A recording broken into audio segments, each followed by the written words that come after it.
President of the Craft and Dry Goods Vendors Association, Peter Ras Iper Isaac, says there is an air of uncertainty concerning the future of tenants at the Vendors Arcade. Isaac says he has sought to allay some of the fears of members by channeling their queries to the relevant authorities. However, to date, he has received no word about the planned new arcade.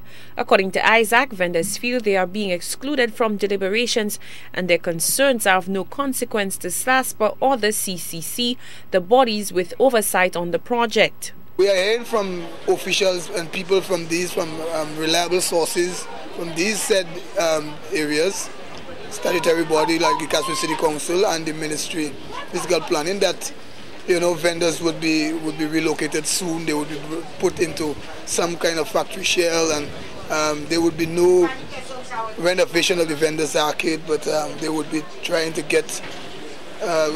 remove the vendors from there. The arcade would be flattened and so on.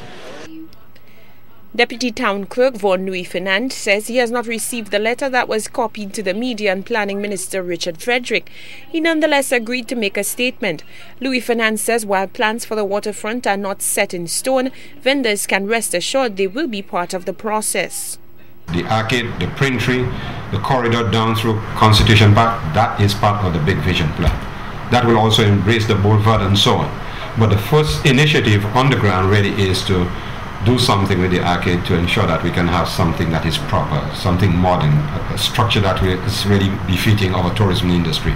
And so we cannot leave them out of the discussion on the matter, yes. So when the time is right, we will be coming forward.